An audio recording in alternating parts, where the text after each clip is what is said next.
Assalamualaikum warahmatullahi wabarakatuh. Perkenalkan, saya Silva Roma. Untuk kali ini saya akan membahas materi tentang ekuitas pemegang saham atau stockholders equity. Yang pertama ada bentuk organisasi perusahaan. Untuk bentuk organisasi itu ada 3, yaitu perorangan, persekutuan atau partnership, dan perseroan. Nah, kali ini akan kita bahas yaitu perseroan. Perseroan sendiri itu memiliki karakteristik khusus, yaitu hukum perseroan negara bagian, modal saham atau sistem saham, dan berbagai ownership interest atau kepentingan pemilikan. Selanjutnya ada penerbitan saham. Nah, untuk penerbitan saham ini ada 4, yaitu yang pertama ada saham dengan nilai pari, yang kedua ada saham tanpa nilai pari, yang ketiga ada saham yang diterbitkan dengan sekuritas lainnya atau penjualan lamsam, dan yang terakhir ada saham yang diterbitkan dalam transaksi non-cash. Nah, untuk penerbitan saham ini akan kita bahas di slide selanjutnya. Yang akan kita bahas pertama yaitu ada saham dengan nilai par. Nilai par saham tidak ada hubungannya dengan nilai wajar. Nah, nilai par itu apa sih? Nilai par adalah nilai yang tercantum dalam lembar saham. Penerbitan saham dengan nilai par saham yang rendah membantu perusahaan menghindari kewajiban kontingensi ketika saham dijual di bawah par. Untuk nilai par saham ini ada 2, yaitu saham preferen atau saham biasa. Saham preferen atau saham biasa itu mencerminkan nilai par atas saham yang diterbitkan. Yang kedua ada tambahan modal disetor atau agio saham. Itu adalah kelebihan atas nilai pari yang disetor oleh pemegang saham sebagai pengganti saham yang diterbitkan. Selanjutnya ada saham tanpa nilai par. Saham tanpa nilai par adalah saham yang tidak ada nilai di dalam lembar sahamnya. Nah, apa sih alasan penerbitan saham tanpa nilai? Alasan penerbitan saham tanpa nilai par yaitu untuk menghindari kewajiban kontingensi, menghindari kebingungan di dalam pencatatan nilai par versus nilai pasar atau fair market value. Saham tanpa nilai par harus dicatat sebesar nilai saat diterbitkan tanpa agio saham. Jika regulasi mengharuskan adanya nilai yang ditetapkan pada saham tanpa nilai par, maka selisih nilai yang ditetapkan dengan harga saat diterbitkan dicatat sebagai agio saham. Nah, ini untuk contoh saham tanpa nilai par. Untuk contoh pertama itu ada PT Merapi memiliki 1000 lembar saham biasa yang diotorisasi tanpa nilai par. Jika PT Merapi menerbitkan kembali 200 saham dengan harga ketetapan 500.000 per lembar saham, maka akan dicatat. Untuk pencatatannya yaitu ada kas di debit sebesar 100.000 dan di kredit ada saham biasa. Nah, dari mana sih 100.000 itu? Ada dari 200 saham dikali 500 per lembar saham.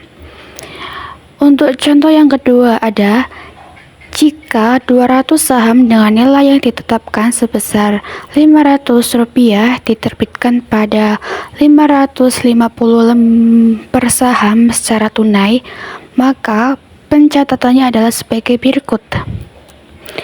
Di kredit ada kas sebesar Rp110.000, di kredit ada saham biasa sebesar Rp100.000 dan modal disetor yang melebihi nilai ditetapkan sebesar Rp10.000. Selanjutnya ada saham diterbitkan dengan sekuritas lain atau penjualan lamsam. Saham yang diterbitkan dengan sekuritas lain harus dipisahkan komponen ekuitas dan komponen lainnya. Misal, convertible bond, saham diterbitkan dengan opsi atau waran. Nah, untuk metode saham ini ada 2 metode, yaitu metode proporsional dan metode penambahan atau incremental.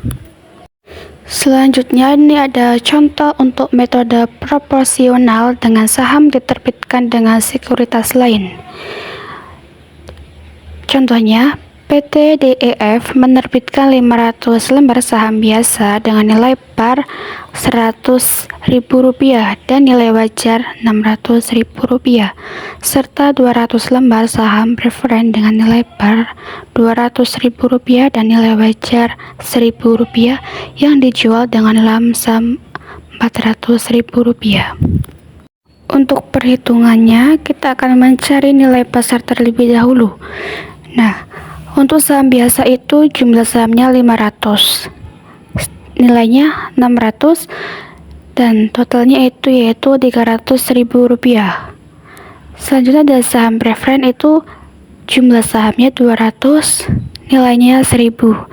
Nah, totalnya 200. Total nilai pasar yaitu 500.000.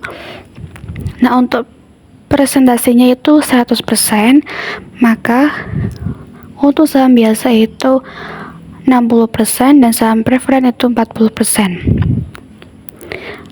Untuk alokasinya, harga penerbitan di saham biasa itu 400 dan di preferen itu 400. Alokasi persen di saham biasa itu 600, di preferen itu 400. Untuk totalnya saham biasa itu 240 dan preferen itu 160. Untuk jurnalnya yaitu ada kas di debit sebesar Rp400.000 dan di kredit ada saham preferen, agio saham preferen, saham biasa, agio saham biasa. Nah, untuk saham preferen itu sebesar Rp40.000 itu dari 200 kali 200 rupiah. Nah, agio saham preferen itu dari Rp160.000 dikurangi Rp40.000, nominalnya jadi Rp120.000. Nah, untuk saham biasa itu 500 dikali Rp100 itu jadi Rp50.000. Nah, untuk saham agio saham biasa itu 240 dikurangi Rp50.000 jadi Rp190.000. Selanjutnya itu ada saham diterbitkan dengan sekuritas lain menggunakan metode penambahan. Nah, untuk contohnya itu ada PT DEF menerbitkan 500 lembar saham biasa dengan nilai par Rp100 dan nilai wajar Rp600, serta 200 lembar saham preferen dengan nilai par Rp200 dan nilai wajar tidak diketahui yang dijual dengan lamsam Rp400.000. Nah, untuk perhitungannya itu sebenarnya sama dengan soal sebelumnya, karena ini sebenarnya soalnya sama, cuma yang membedakan itu pada nilai wajar. Untuk jurnalnya itu ada di debit itu ada kas sebesar Rp400.000 dan di kredit ada saham preferen sebesar Rp40.000 itu dari 200 dikali Rp200.